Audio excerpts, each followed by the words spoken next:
Hi, hello, it's Nikki, and welcome to my messy bookshelf. Today I'm here to share my weekly reading wrap-up for this past week, and this week was all about finishing some things that I had started and various events that I was participating in.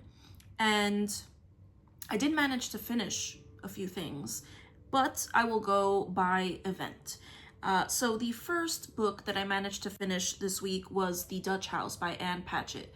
That was our Audiomiles group read for the Audiomiles book club that I co-host with my friend Jessica from On a Stack of Books. I am so happy that that was the book that we chose, or that was voted on, because I loved this book. Not something I think I would have picked up, but I loved it. Her writing was just beautiful. The writing was beautiful. The characters were so flawed and so multi-layered. It was wonderful. And I think she did an excellent job with sort of showing these very complex relationships between the characters, and I just loved it. So, I've mentioned before, but The Dutch House was about siblings, a brother and a sister named Danny and Maeve, and they grow up in a very opulent lifestyle.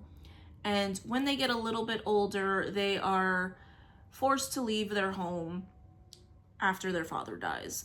And the whole book is them just reminiscing about their lives and all of the things that happened leading up to that point. And it was just beautiful. It was honestly lovely. So as I mentioned, that was our Audiomiles group read.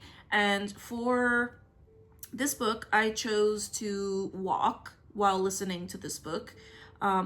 I was planning on biking as well, but I only walked. So for this week, I walked a total of 7.37 miles while listening to this book. And for the entire book, it took me 24.65 total miles.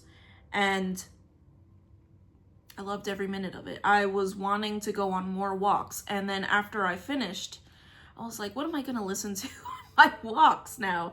So yeah, just so many emotional themes in this book. There's loss, there's forgiveness, there's love. I can't say enough good things about this book, and I would highly recommend to anyone.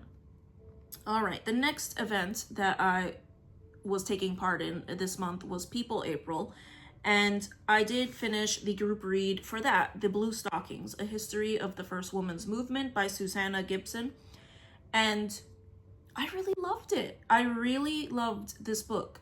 So in this book, we have a bunch of like mini biographies, little vignettes of different women in sort of mostly the same social circle, but there were a few outliers. So women in England kind of stepping outside the norm and, having the courage to be learned women and cultured and educated and going outside the norm of that time and that place. And I really, really loved this book very much. This book was sort of hit and miss in the chat I seem to have gathered from the group chat. And I think some people were sort of looking at it through a modern lens, because a lot of people were feeling pretty judgmental towards these women, because even though they were stepping outside the bounds of society, they were also still part of that time period. So there are baby steps that need to be taken in order to reach the level of freedom that women have today in many parts of the world. So yeah, I really enjoyed reading about these women's lives and how each woman was different. Some of them, were involved in a little bit of scandal, but for the most part, they wanted to stay away from scandal. And that's normal for that time period. So I was not upset really with any character except one. And I say character, but woman, except one. But yeah, highly recommend that one. That was the group read for People April. And then the other one, I did not make progress with it this week, but I picked up Trejo by Trejo. And this was one I wanted to read for People April, and I think now that I am done with a nonfiction, I can continue with this one. I was kind of focusing on finishing books that I've been talking about for a couple of weeks already. So this is one that I will be focusing on this week, upcoming. So yeah, I'm really interested to learn more about Danny Trejo. Moving on, the next thing I participated in was the Traumatic Book Club's group read for the month of April. And this is One Day in the Life of Ivan Denisovich. And this is by Alexander Solzhenitsyn. And this book was really fascinating. I enjoyed reading this, even though it is grim and depressing. But we're just following one person, Ivan Denisovich, and a single day in his life at a Gulag work camp. And he was sentenced to 10 years in a prison camp, and we're just following him as he goes about his day. And just, it sort of reminded me of a cross between prison and like boot camp, basic training. And I chuckled a few times, even though this is a grim and depressing book. I was not depressed reading. I was a little sad for a lot of the characters, but it was a fascinating look into what these men had to deal with on a daily basis. And it was a work of fiction, but the author, I think, spent 9 years himself in a Gulag work camp himself. So he had plenty of experience to draw from. So I really enjoyed this one. I'm surprised by how much I enjoyed that one. Moving on. So I also, okay, this one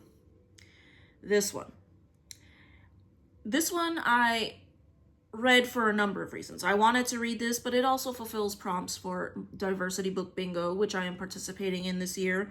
But it also fulfilled a prompt for the Yellow Book Road. And this is The True Story of Raja the Gullible and His Mother by Rabih Alameddine. I felt almost a spiritual connection to this book. It is pretty crazy how much I enjoyed this book. I laughed, I cried. There was one gripe that I had with it, but funny enough, that gripe that I had also ties in with a reason why I ended up loving the book as well. So in this book, we're following Raja and his mother, Zalfa, I think, and just their lives together. They live together in Raja's apartment in Beirut, and there is all this political turmoil and all these horrible things happening in the background. But in the forefront, we have Raja and his mother, and they're bickering and their very, very close relationship.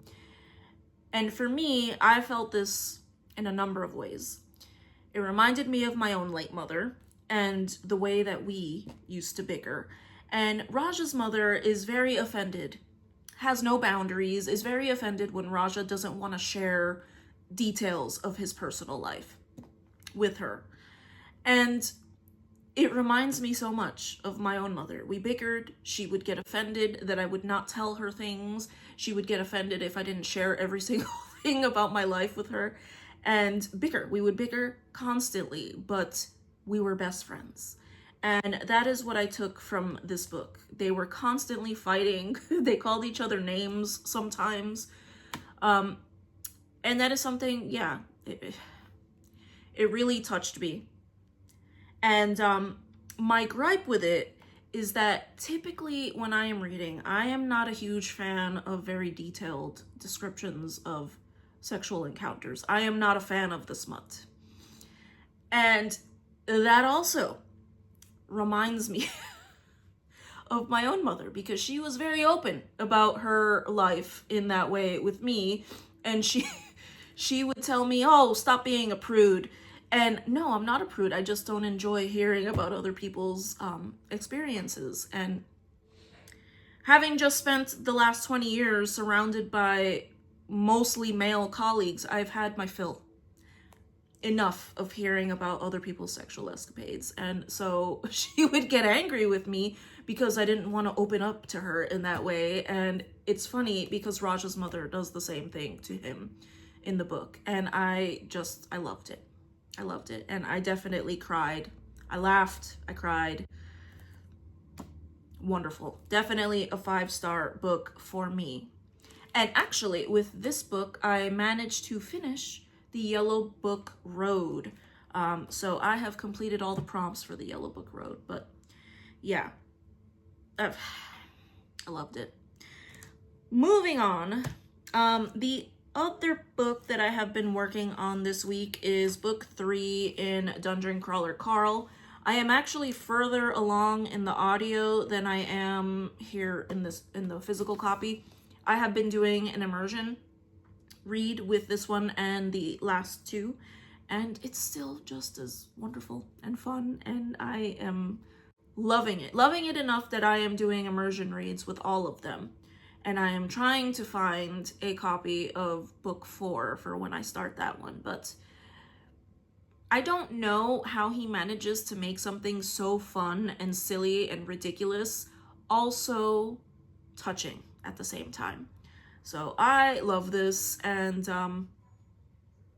yeah, I'm gonna continue. I don't see myself getting tired of this series before I finish it, but we'll see. And then the last thing is something I didn't make any progress with, but this is one I will be focusing on this week, and that is The Stand by Stephen King. I have not made any progress because I was really focused on finishing the other things. And once I got into the groove with Raja, I didn't want to put it down. So this one, so Dungeon Crawler Carl, The Stand, and Trejo is what I am focusing on for this upcoming week. And I am trying to stop myself from starting The Warden by Anthony Trollope because I picked it up recently and I am dying to start, but I think I'm going to wait until May 1st to start that if I can. So that is what I have been up to this week, and yeah, it was a very fulfilling week. I was very emotional over The Dutch House and Raja the Gullible, and yeah, wonderful reading week. I think 3 of the 4 books that I finished were 5 stars for me, and maybe too liberal with my 5 stars, but I'm okay with that. So, but yeah, let me know if you have read any of these and what you're reading now, and yeah, I'll see you in the next one. Take care.